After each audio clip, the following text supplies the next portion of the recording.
पूंजी की उपलब्धता जो सबसे बड़ा जो हथियार है, आपके पास अगर पूंजी होगा तभी पलायन रुकेगा। जन स्वराज का मंत्र है, मेरे साथ दुनिया के कम से कम 10 से बड़े इकोनॉमिस्ट, बिहार के लोग उसमें इंक्लूडेड हैं, जो काम कर रहे हैं। हम लोगों ने जो मॉडल बनाया है कि बिहार में अगर श्रम का पलायन रोकना है, मजदूरों का पलायन रोकना है, तो उसके लिए पूंजी और बुद्धि का पलायन रोकना होगा। आपको जो मजदूर जाता है ट्रेन में बैठ के, वो पलायन दिखता है, लेकिन पूंजी का पलायन नहीं दिखता है, बुद्धि का पलायन नहीं दिखता है। मैं आपको पूंजी के पलायन पर 2 मिनट आपका समय लूंगा। इसकी चर्चा बिहार में कोई नहीं करता है। पूंजी समाज में आता कहां से? यहाँ धंधा उंधा करने वाले लोग भी बैठे हुए हैं, धंधा बिजनेस करने वाले लोग। पूंजी आता कहां से है? पूंजी आने का 2 ही तरीका है। एक, जो पैसा आप कमाकर बचाते हैं, जो अर्जित करते हैं, खर्च के बाद जो बचता है वो आपका हुआ मूलधन। और पूंजी का दूसरा स्रोत है बैंकों से मिलने वाला कर्ज, लोन। तो ज्यादातर लोग कुछ हिस्सा अपना पैसा, अपना बचत का लगाते हैं और 2/3 या 60%, 70% पैसा लोन से लेते हैं, बिजनेस धंधा करने के लिए, गाड़ी खरीदने के लिए, घर बनाने के लिए। आप लोग यहाँ आए हैं गाड़ी से, मोटरसाइकिल से, शायद ही कोई ऐसा आदमी होगा जो बिना फाइनेंस के गाड़ी और मोटरसाइकिल खरीदा होगा। पूंजी की इतनी ताकत है, और बिहार में पूंजी है ही नहीं। पूंजी क्यों नहीं है? क्योंकि यहाँ प्रति व्यक्ति आय है 32,000 रुपया। याद रखिए, नेता लोग जितना भी दावा कर ले, देश में प्रति व्यक्ति आय है 1,35,000, बिहार में प्रति व्यक्ति आय है 32,000। और उसमें भी अगर पटना और बेगूसराय 2 गो जिला हटा दीजिएगा तो बिहार में प्रति व्यक्ति आय है 24,000 रुपया। 100 में 80 आदमी बिहार में आज की तारीख में भी 100 रुपया नहीं कमाता है। यहाँ बैठा हुआ बहुत आदमी तुरंत कहेगा कि मजदूरी 300 रुपया है तो 100 रुपया कैसे नहीं कमा रहा है? वो इसलिए कि घर में अगर बाल बच्चा लेकर 5 आदमी है, मजदूरी 1 आदमी करता है, अगर वो 300 रुपया भी कमाता है तो हर व्यक्ति पर 60 रुपया हुआ। और वो भी उसको 30 दिन मजदूरी नहीं है, 15 दिन मजदूरी मिली तो हर व्यक्ति पर 30 रुपया हुआ। तो ये आंकड़ा याद रखिए, 100 में 80 आदमी दिन में 100 रुपया नहीं कमा रहा है, तो खाने पीने के बाद उसके पास पैसा बचना ही नहीं है। और दूसरा पूंजी का स्रोत है बैंक। बैंक क्या कर रहे हैं? आप और हम कह रहे हैं बाहर से उद्योग आएगा, हम बता रहे हैं बैंकों से पूंजी का पलायन कैसे हो रहा है। रिजर्व बैंक ऑफ इंडिया एक आंकड़ा जारी करता है, जितने पढ़े लिखे लोग हैं जाकर रिजर्व बैंक ऑफ इंडिया के वेबसाइट को देखिए।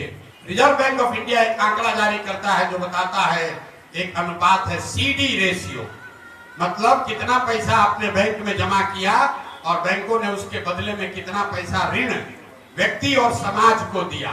और ये बैंकों की मनमानी नहीं है, एक वैधानिक जिम्मेवारी है, बैंकिंग का मॉडल है कि 100 रुपया अगर आप और हम बैंक में जमा कर रहे हैं तो बैंकों को निश्चित तौर पर कम से कम 70 रुपया समाज को वापस देना है ऋण के तौर पर, ताकि लोग बिजनेस व्यापार कर सके, अपना घर बना सके, गाड़ी खरीद सके, जो काम करना चाहे वो कर सके।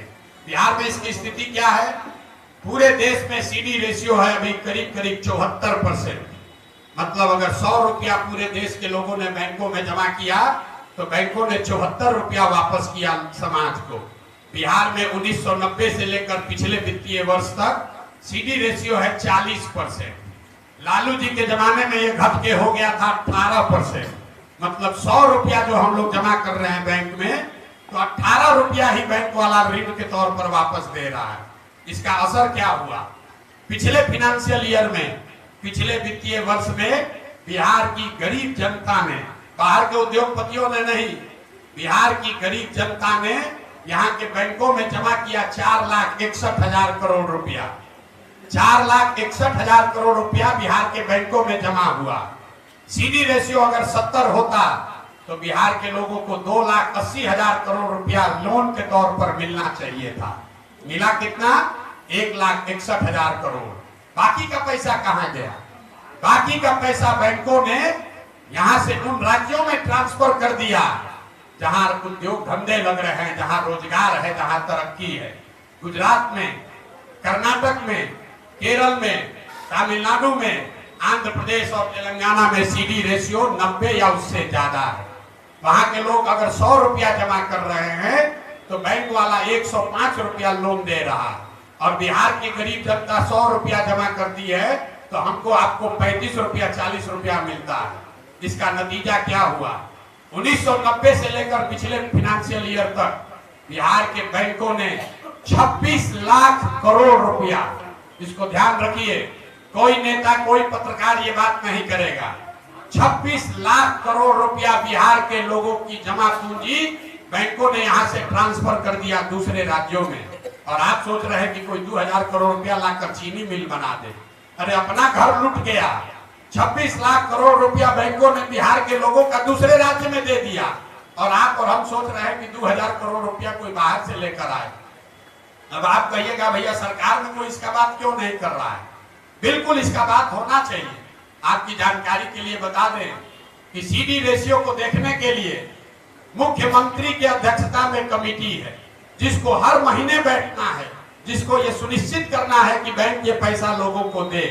लेकिन जैसे डॉक्टर इंजीनियर मुख्यमंत्री का बात नहीं सुन रहा है, जैसे पुलिस और शिक्षक बात नहीं सुन रहे हैं, जैसे सीओ बीडीओ बात नहीं सुन रहा है, वैसे बिहार में बैंक वाले भी मुख्यमंत्री का, सरकार का बात नहीं सुन रहे हैं। इसीलिए ये दुर्दशा है। तो जन सुराज का जो प्रयास है कि अगर 70% भी सीडी रेशियो बिहार में कर दिया जाए तो हर साल करीब करीब 2.5 लाख करोड़ रुपया एडिशनल यहाँ इन्वेस्ट होने लगेगा। आप बड़ा घर बना सकेंगे, ज्यादा बड़ी गाड़ी खरीद सकेंगे, ज्यादा लोग मोटरसाइकिल खरीद पाएगा, ज्यादा लोग रोजी रोजगार कर पाएगा। जब लोग रोजी रोजगार करेंगे तो स्वाभाविक है यहाँ पर और एम्प्लॉयमेंट जनरेट होगा, उससे यहाँ से पलायन रुकेगा। और अगर पूंजी का पलायन रुका तो उससे बुद्धि का भी पलायन रुकेगा। जो पढ़ लिख कर लोग बाहर जा रहे हैं वो लोग यहाँ वापस आएंगे, और जब बुद्धि और पूंजी दोनों का पलायन रुकेगा तो श्रम का पलायन अपने आप रुक जाएगा। जो फाइनेंशियल मॉडलिंग की गई है, आपने रघुराम राजन का नाम सुना होगा, आरबीआई के गवर्नर हैं, थे यहाँ पर, तमिलनाडु के हैं, बहुत बड़े इकोनॉमिस्ट हैं। लेकिन आपको प्राची मिश्रा का नाम नहीं मालूम होगा। यही पटना की लड़की है। जितने बड़े इकोनॉमिस्ट रघुराम राजन है उतने ही बड़ी इकोनॉमिस्ट प्राची मिश्रा भी हैं। और ऐसे लोग बिहार के हैं जो काम कर रहे हैं, और जो यहाँ की मॉडलिंग बता रही है कि अगर 6 महीना में सीडी रेशियो को सुधार दिया जाए तो डिस्ट्रेस माइग्रेशन को इमीडिएटली रोका जा सकता है। तो ये जन सुराज का मंत्र है कि पूंजी के पलायन को रोककर बुद्धि का पलायन रोका जाए, और दोनों के पलायन को रोक के श्रम का पलायन रोका जाए।